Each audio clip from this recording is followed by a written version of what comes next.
you've been out of prison for how long now? 2.5 years. 2.5 years, man. Has any of your homeboys came out the pen, said what's up to you, or Yeah, you linked up with them? Was there yeah, a ever bunch of them, was there ever a bunch of time? them, but a lot of them, sad to say, went back. Yeah, that's what I was about to talk to you about, man. Was there ever a time where these guys, or maybe you can tell people a little bit on how you said no maybe to individuals that came out that are trying to throw you in the mix or go down the wrong path? Is there anything that you had to say no to when it comes to these people coming fresh out? Of course. Yeah. Yep. I mean, Yep. is it, would you say, is there's any kind of techniques to it, man? What do you think about when people from your past pop up? I mean, I think about where I'm at and where they're at. So it's like I can vision where they're at now, fresh out of prison. Looking to find a dollar, looking how to get in the mix. You feel like you're glowing because you just came home. All eyes are on you. But then at the same time, by the time these people end up coming out, I already got something going on for me. You know what I'm saying? Yeah. Not only do I do the YouTube stuff, you feel me, but I work out here on the streets too. And I'm the backbone of my children. You get what I'm saying? So it's like I got a lot to lose already. I done had another kid since I came home from prison, so things that weren't there before. And this is the same people that I was in prison doing stupid stuff with. Yeah, Yeah. it wasn't nothing to run down in someone's dorm and let me get that or whatever, rob, do whatever in there, but now that I'm on the streets and you already know that time only gets higher. Yeah. It's very odd if you get lower time, Yeah. so it's like now that I got something going and it's a positive thing, I've had to turn my shoulder on a couple people, man. And that's just for my own good and my family's good. Because if I go to prison this time, it ain't just affecting me, it's affecting my kids too. Yeah. So I literally had to turn my shoulder on a bunch of people. Getting out on that drama, want me to slide with them and go do some shit. And I'm like, man, I ain't on that. You tripping. Yeah. I'll slide and do what I got to do for me or my family, but I'm not going to just jump and do some crash dummy shit. You know what I'm saying? Do something with someone who ain't got nothing set up yet, ain't got nothing for them lined up. And them same people, right after that, they didn't get in trouble that time, but a couple times later, back in there. One of them's doing 11 years now. He just got out of prison and was in there with me. And I've been out 2.5 years. He came home. He just got sentenced to 11 years. And right now he's in Liberty. That's what prison he's at in Florida. Liberty CI. He just got sentenced to a whole nother 11. Couple other people, 2 years. A couple of them are in the county jail waiting. Just that shit ain't where it's at. Yeah. Maybe the old frog was with it, but the new one's not. Because I'm trying to make my channel and everything I got going on. I want everything around me to be positive. Yeah. I don't need that negative shit. To me, it's a dark cloud. It is, man. I don't want to be. It's like walking and you're in the shade 24/7. I don't need that over me. You see what I'm saying? Yeah. Like I said, when I first came out, I was on that ignorant stuff. I ain't care. I still put people in their place and stuff and keep it real, but I'm not fucking, I ain't got to push the issue because, like I said, I know what I'm capable of. So at the end of the day, who am I really trying to prove something to? Yeah. And that's what I said to myself, man. I said, you know what? All it takes is a little bit of time. Because I did the same shit. I was full-fledged. I was trying to start shit. You know what I mean? Yeah. When I wanted to start shit, So exactly. I understand exactly what you mean. And when I was seeing you, Jake, Savage, and all these other people, JD, Mitch, and everyone else who started these YouTube channels, I knew it was only a matter of time that just doing the process of YouTube that they were going to realize, oh man, it's really just a bunch of bullshit. It ain't never going to end. So why are you going to keep on addressing?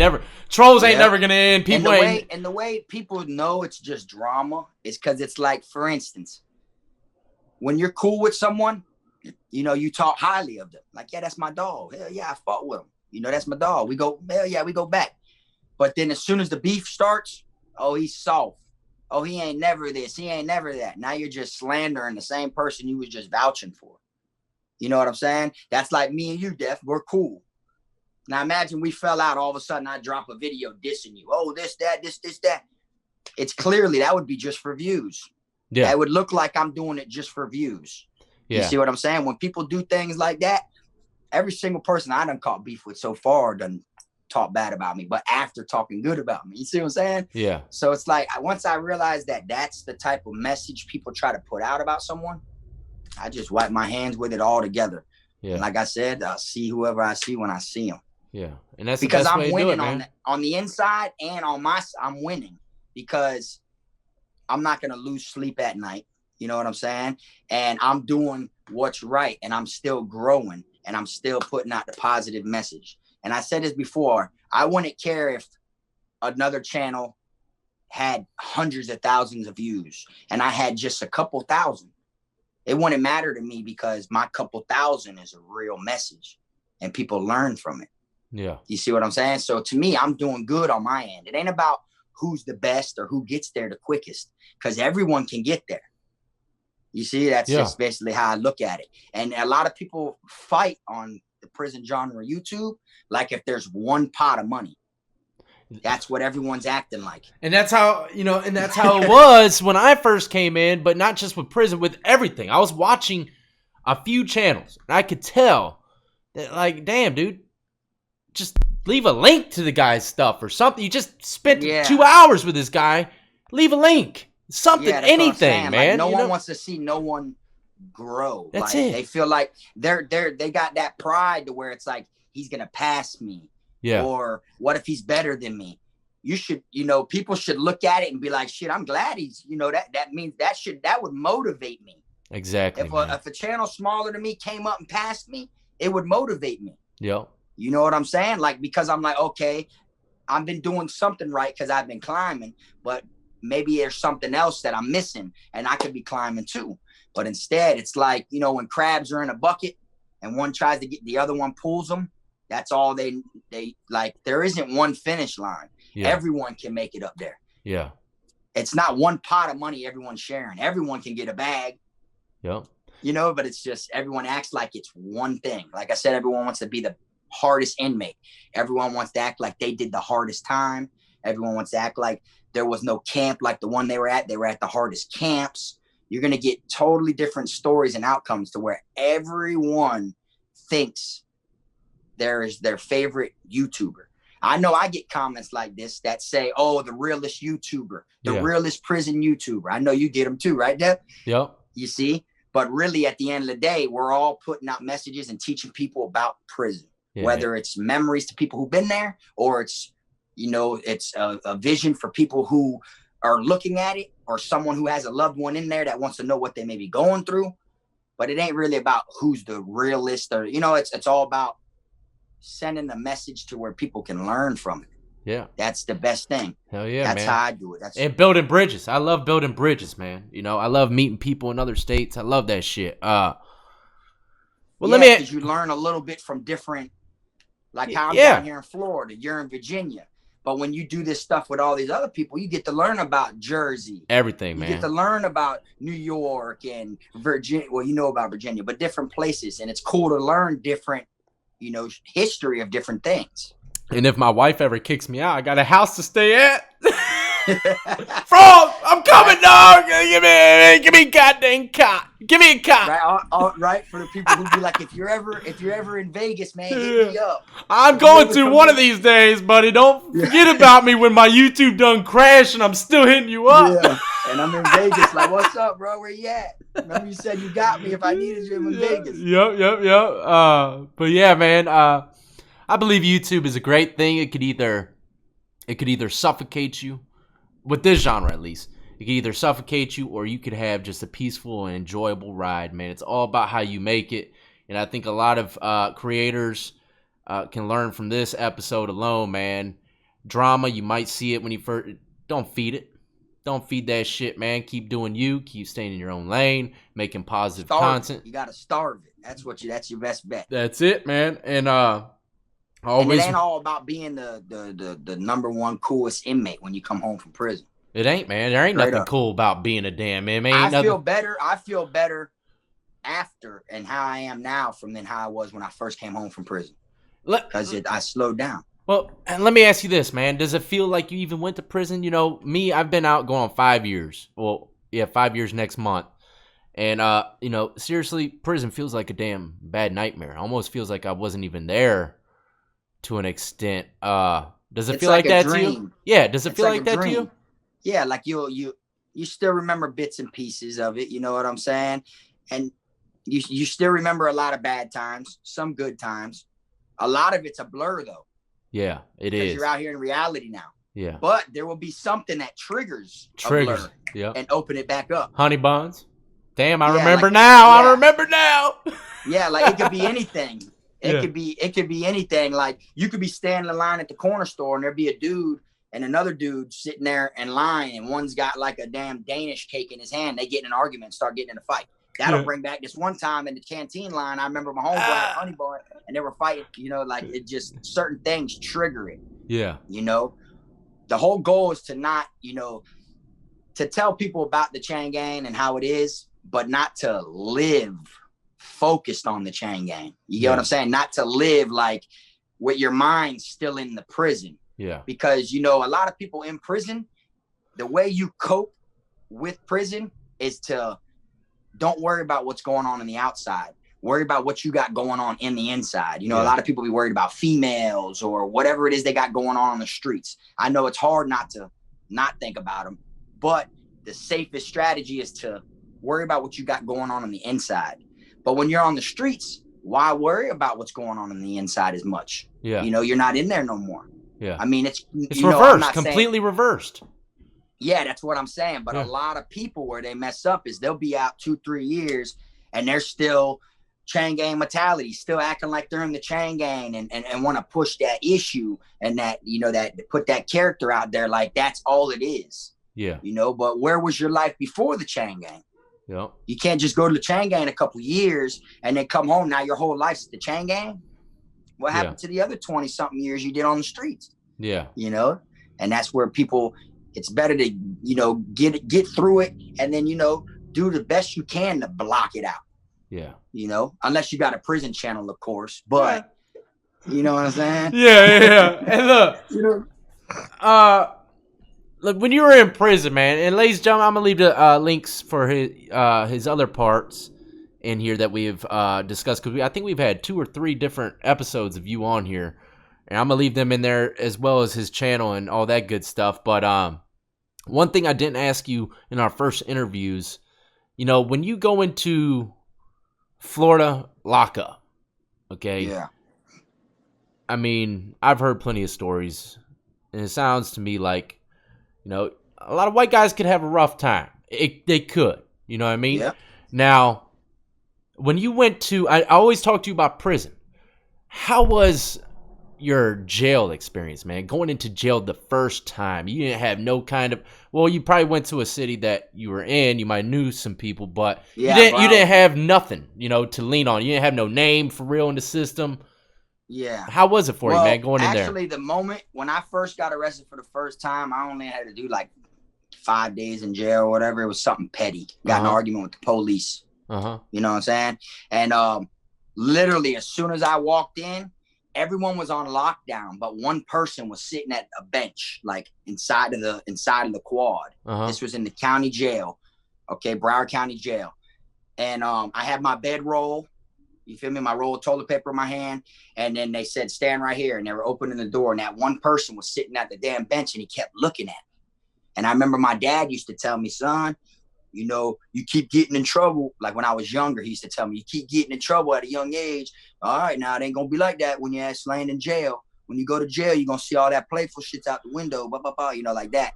So I always thought of, you know, the biggest person you see, you know, knock them out if they mess with you. Or if someone messes with you, knock them out, make an example. So the whole time I'm standing there with my bedroll, my toilet paper in my hand, and I'm looking through the glass and I see this person like talking to himself, but he's looking at me. You know, so I'm thinking like, I don't know who this is, boy, but I'm gonna have to show him what's up. You feel me? Like, and he's the only one there. Everyone else is locked up. Like everyone else is in the cells. I didn't know this though. I just thought, okay, there's only one person in this squad. They're putting me in here with this mass murderer or something. You know what I'm saying? Yeah. Because I never been to jail. I didn't know nothing.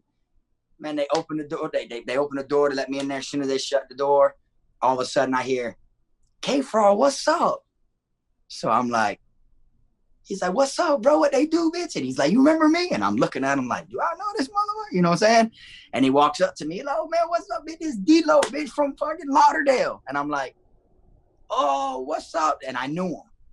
I didn't know. I only knew him from like me and my homeboys went and chilled in like his neighborhood and he was the neighbor of my homeboy's sister. My Picture homeboy's that, sister huh? moved out there, and we was there chilling one time, hanging out, partying, and he was the neighbor, and he came there and was vibing with us.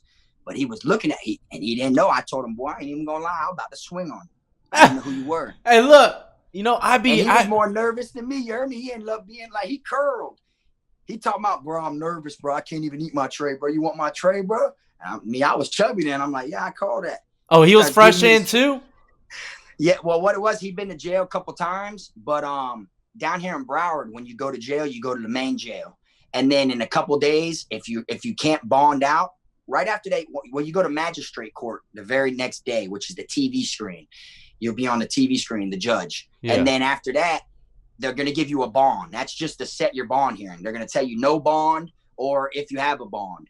And then next thing you know, you're moving from the second floor to the fourth floor, which is the transit there. And then in 2 days, they're going to move you to Pompano. Our jails are all in Pompano. We have 3 of them on the same street in Pompano. 3 jails? On the same street. Yeah, we got North Broward Bureau, we got Paul Ryan, and we got Joseph V. Conti. They're all on the same street. So what, the people from Broward go to the Broward Pompano jail? Yeah. Everyone goes there unless you're max custody. You'll stay in black and white on the 6th or 7th floor in the main jail. Or if you're a juvenile and you got direct filed, you'll stay in there. Or if you're a trustee, you'll stay in there. You know what I'm saying? Like that. That's how it is. Like the ones that are on TV for committing crimes, they're in the main jail. Yeah. They're in like black and white. Okay. But if it's anything else, you're going to get transferred to Pompano in a couple of days. Yeah. That's just how it is. So it was his first time being transferred to Pompano. He always got out before. So it's kind of like going to prison a little bit. I'm talking about that. Hey, he was so scared, right? It was funny as hell, bro. And I'm talking about he banged and all. He was a gang member. You feel me? And everything. You feel me? His name was D-Lo. It tells it all. You see what I'm saying? But anyways, he bro, he literally, when I was getting out, you feel me? He literally had me I was on the phone with my sister. He made me 3-way his dad in New York. And was and say I was protecting him. Some guys want his head, but I'm getting out. If he can bond him out, I don't know what's gonna happen to him when I leave. And then I said, all right, I got you. I did that. And then come to find out, he ain't talked to his old boy in like 10 years. So it's like, you called this man, you were that scared that you called someone to talk to in 10 years to bond you out? You know what I'm saying? Like, but now I be seeing him all online and stuff, and he's a full blown like thug, like he's 100. Shit. He got used to the mix. Now he back in it.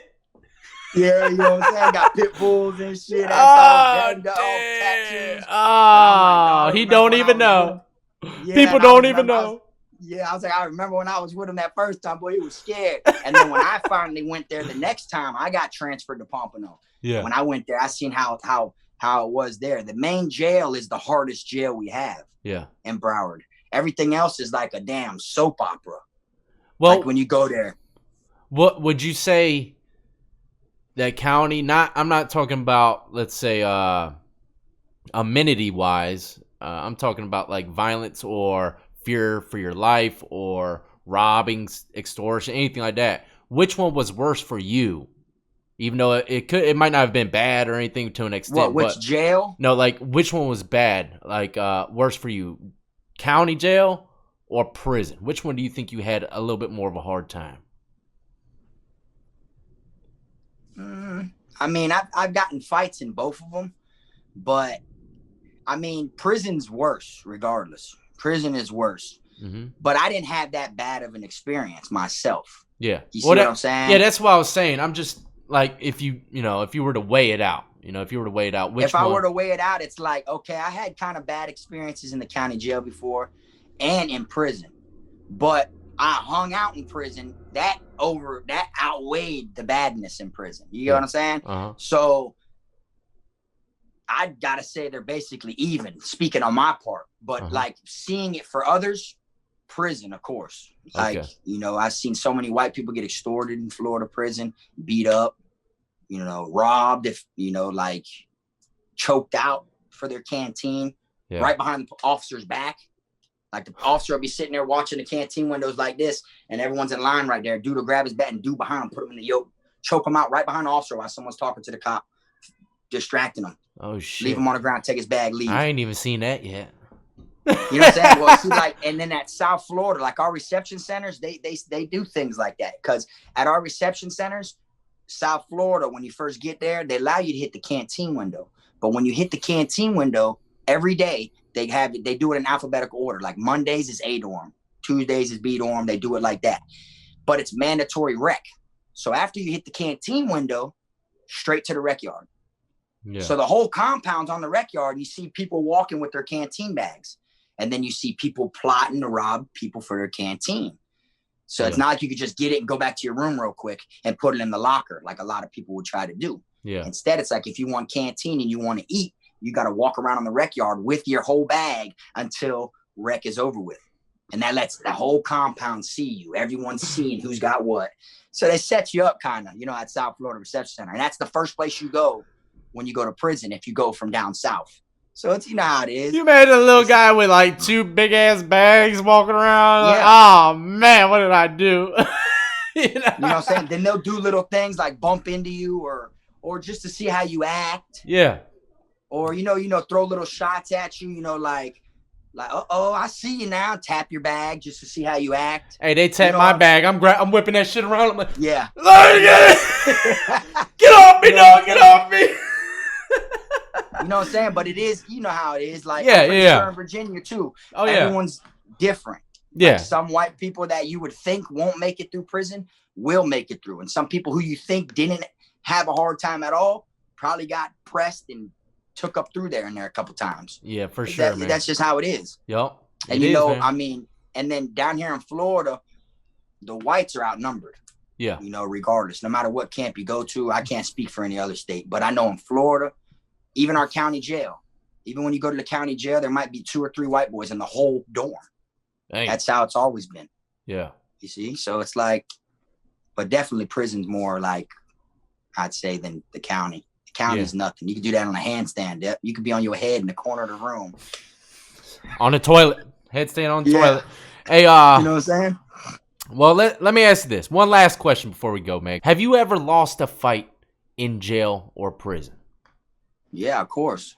Now, what do you think is the best route if you're not taking out the block by the COs or whatever after the fight? What is the best route to handle a losing fight in lockup? Like after the best fact. route, it all depends. You're going to peep the energy. Yeah, yeah.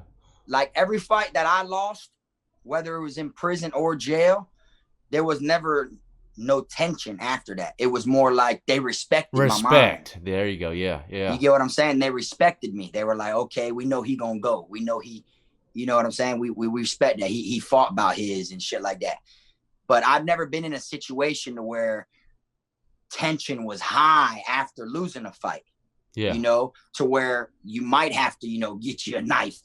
Yeah. You know, like I've never been in a situation like that, me personally. Yeah. But I've seen people lose fights and the tension's still going on and they want them to check in. They want them out of the dorm. Yeah. They, you know what I'm saying? They're going to extort them. They're going to all stuff like that. And I've seen some like fold, bend and break it off. And I've seen a lot of them just check in, pack their own shit, fold their mat in half and go bang on the bubble and get up out of there. Yeah. You know what I'm saying? But it's always been like a respect thing with me. Well, and cool. I guess that comes from not fighting over dumb shit, I guess. I guess that's just like it was a disrespectful fight. So after the fight, now it's respect. Yeah. You see what I'm saying? And it all boils down to how you handle that fight too, even afterwards. You know, some people get their ass whooped and then they'll talk even more cold cash shit than they did before their ass whooping. Yeah, you know? yeah. You know what I'm saying? So, I mean. Or and then for instance, if you get in a fight and say you fight 3 rounds and you end up getting your ass whooped all 3 rounds. At the end of the fight, after the 3 rounds, you still want to go. You still like, man, hell nah, bro. Tighten me up, bro. You owe me another one. Yeah. And then, you know, that dude might, in his mind, he already whooped you, but now it's like a respect thing. Like, nah, bro, you good, bro. It's dead. It's a dead issue, bro. It's a dead issue. You know, he don't want to beat you up again. Yeah. You know what I'm saying? But now if you're one of them ones like, oh, you know, selling out and all that. Now, of course, even after you got your ass whooped, other people around are going to start getting aggravated about you. And then that's when it can turn into something more than just a fight. Yeah. Now it's like, okay, you didn't respect your own ass whooping. You didn't even respect, you lost. That's why in boxing and UFC, when they lose, they dap each other and hug each other up, and they got to stand there next to each other while the other person gets their hand raised. It's a respect thing right there. Yeah. It calms the tension down. You Yep. see what I'm saying? But when you get in a fight, and if you're still selling out, even though you've been beat up 4 or 5 times, eventually everyone's going to get tired of knocking you out. They're going to tell you, you know what, man? Fuck that. You're bringing too much attention to our going. Now you finna get up out of here. Yeah. Because if anything happens with you again in the future, this is the same thing you're going to do next time. So they're going to want you up out of there. Yep. You see? And, you know, ladies and gentlemen, if you get anything from that, take your ass whooping and move on, man. Respect it. Respect that Yeah, shit. I mean, you got to just charge that shit to the game. You got to man. charge You it can't to the win 'em game, all. my friend. And You you don't can't win them learn all. from winning. You don't learn from winning them all. You learn from losing fights as well. Yeah, for sure, man. You see what I'm saying? Yep.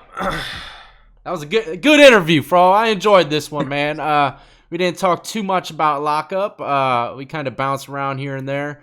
Like I said again, I didn't know where this one was gonna go, man. We kind of just went off the top of our heads with this, and that's how I do most of the interviews. But look, man, I'm glad to see you out there doing good. 2.5 years out, going on 3. I mean, you're already beating the odds, bro. You know, most people go back within the year. You know, so yeah, we're beating the odds, and that's an amazing thing in itself.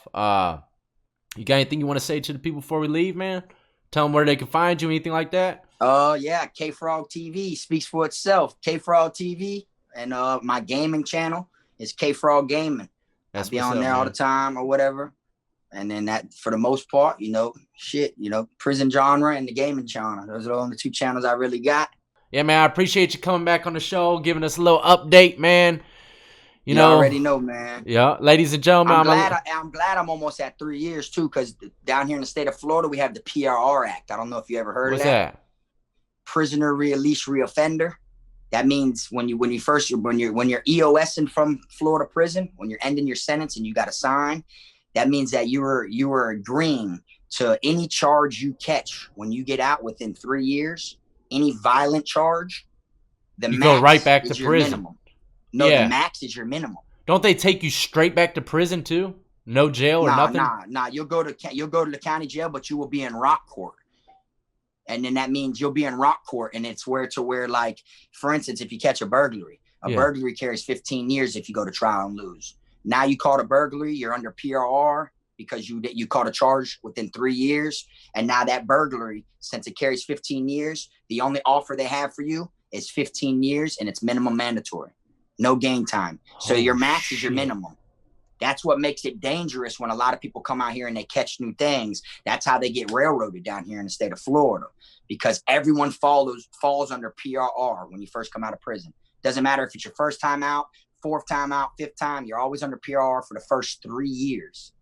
So if you catch a little petty charge, the max is your minimum. There's no deals. There's no offers. So there's no, like, probation? Nope. No. So it's pretty much just PRR. Everyone gets PRRs, somewhat like probation. Prisoner Release Reoffender Act is what it is. And they have a whole list of the charges you can't catch. So do y'all have, like, POs? Don't they do random piss tests once a month or something like that for people coming out? Nah, I mean, hell nah, unless you're on some type of supervision, like probation or... Yeah, they do have probation. No, yeah, you have probation, but not like if you go back to prison, like if you're not going to get the mandatory minimum if you were to violate your probation. But if you if you violate probation, you could get sent to prison. But if you violate your probation, like if you go to prison and you come out on probation and you violate with a violent charge, you go right back. You'll go right back, but you'll be facing that new charge that falls under PRR, and you'll be facing a whole nother gang just off of that charge. Okay, so yeah, that's what I'm trying to figure out. So you can be on probation and be under the PRR at the same time. Everyone's under PRR. That's when crazy. You come home from prison. That's called a double whammy, my friend. Yeah, that's a damn double whammy. And then what else they do is when they get you in rock court for that, the next thing they'll do is habitualize you. Oh, yeah. That's definitely railroad central, my friend. Yeah. So, like, I know people, for instance, who sat in the county jail for, like, 2.5 years fighting a charge because they didn't want to go to prison because no one wants that prison number. Yeah. You know, no one. This was his first time ever. He sat in there for, like, 2.5 years. They ended up dropping his gun charge, all these different charges or whatever, to where he only had to do 3 years in prison. So he came back to my quad and was like, oh, I just signed for 3. I said, damn, I thought you was taking it to the door, though.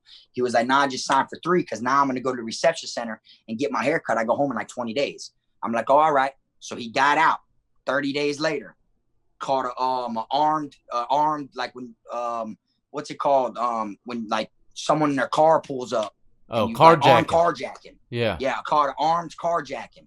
30 years. Yeah, they don't play with that shit. He fell under PRR because he did 20 days in prison. Yeah, they do not play. I don't give a shit what state you're in. They do not play with carjacking. But once my 3 years comes, I ain't got to worry about that. Yeah, you good see what to go. I'm saying? Yeah. Like, it's like if I were to get in trouble in the future, which I'm not shooting for it at all. Yeah. You know what I'm saying? But if it ever occurred, I won't have that much time on my shoulders. Yeah. You see what I'm saying? Yep. Now it's like I got to move the right way. Anything can lead to anything.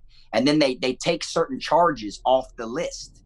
They start at the bottom, like at the bottom of the list, and then it'll come off like in a couple years, people will be they'll be fighting it. You know, people will like protest it or whatever to get certain charges taken off. And then when it comes off, it'll be the next. It goes in order from the bottom up. And then like the next one's supposed to be like burglaries. Burglaries is supposed to be one. And I remember I had a bunkie in there. His name was Trouble. And he was telling me, yeah, the next thing that's coming off the PRR list is burglaries. And that's what got me in prison. So when charges like that come off, it's a loophole for all the people who were in there for those charges. That's the craziest, man. You see what I'm saying? This system's all fucked up, man. This shit's crazy. You know, that makes no sense. That's like, you know, like, go ahead, I'm listening. It's like, damn, your credit report. You don't, you know, after 7 years, shit gets wiped clean if you don't pay some debts. You know what I mean? So it's like, if you don't get in trouble. So what if all he has on his PRRs, can you have misdemeanors on that shit? Yeah. It's only violent charges you can't catch. Oh, okay. Like you could catch a trespassing. Okay. I'm thinking you catch a misdemeanor, they're gonna hold the mandatory minimum of that last felony you had. No. Okay. It's only violent charges. Well, that makes a little bit more sense. You know, violent offenders always get the shit in the stick, man. You know, I could never get shit with my charges. I keep grabbing this cup. There ain't nothing left. You hear me? That's just like when they changed the law down here to where you can't give a juvenile a life sentence. Yeah, that was a major law too, man. When they did that, literally, when I was in prison, I say 40% of the population was at law library on the way back. There's so many people in Florida prison that got sentenced to life when they were a juvenile. Yep. So it's so many of them are trying to, you know, get out. That's their loophole. Yep. And I had a homeboy that was in the juvenile program with me. Literally, we were juveniles, and he's like, I'm going to prison after this, Frog. I'm like, yeah. I ran into him 12 years later at Charlotte. And he's like, bro, crazy. I'm still here, bro. I said, damn. Like, he was still locked up from when we were in the juvenile program. And he ended up giving his life sentence back when this juvenile thing happened. And then they gave him 40 years.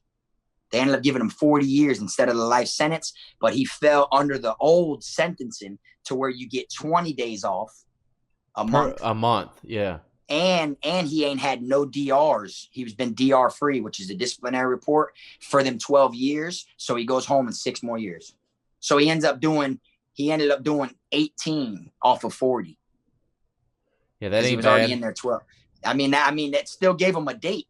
Yeah. Hey, you need to watch I Am a Killer. I Am a Killer. Wait, I think I've seen that. That's with on Netflix.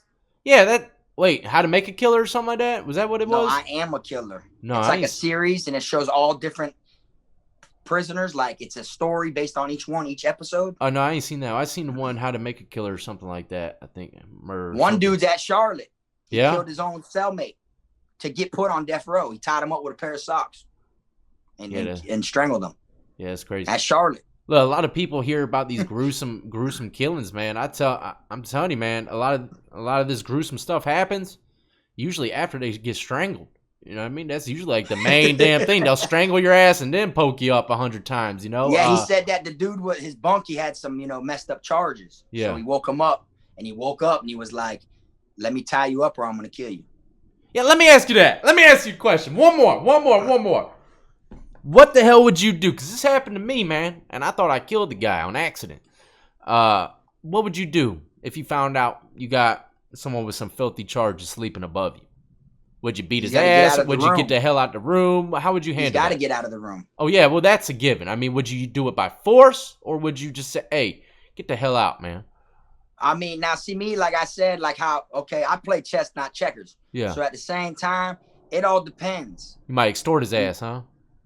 No, not even that. I mean, I'll just, I mean, to save the problem on me and without dirtying my face, I literally just slip someone a $50 PayPal to hit them up on the way to the chow hall.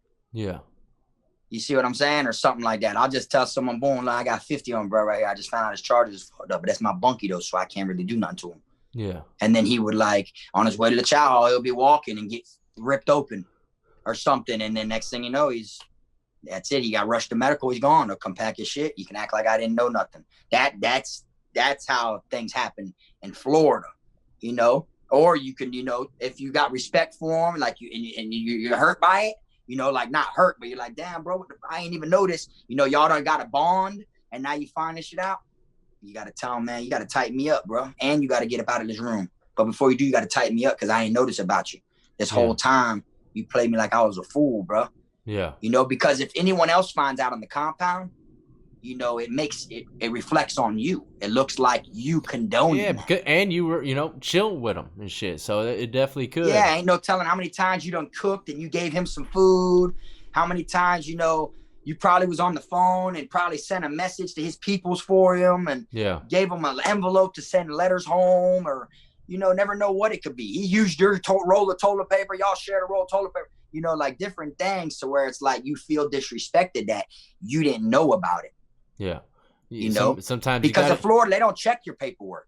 Yeah. Down here in Florida, they don't check your paperwork at all. Yeah. They don't do that in Virginia either.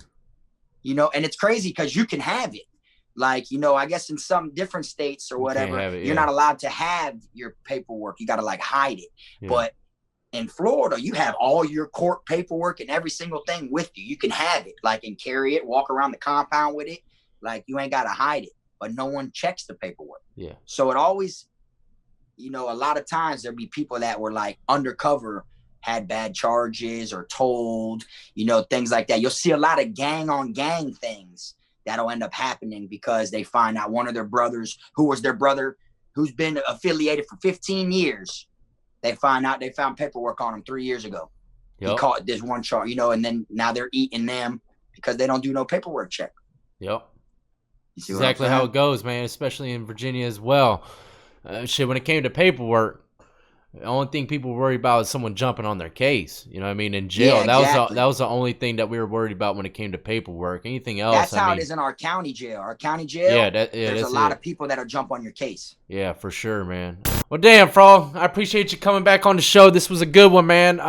We ran for an hour. Good old hour, you know? Ladies and gentlemen, I'm going to leave everything of his pinned in the description of the video. All the previous parts that we had going on, and his game channel and his YouTube channel, all that good stuff. And, man, look, I can already tell, man, and this is straight up, man. I can tell you're growing immensely in the YouTube game. That drama's for the birds. You realize that, and hopefully a lot of other people see it too. Just keep doing what you're doing, dog. You know what I mean? Stay free. Get off that PRR. And enjoy time with little Frog Jr. You know what I mean? Yeah, that's what it is, man. That's you know what I'm saying? That staying away from drama, man, it just feels better.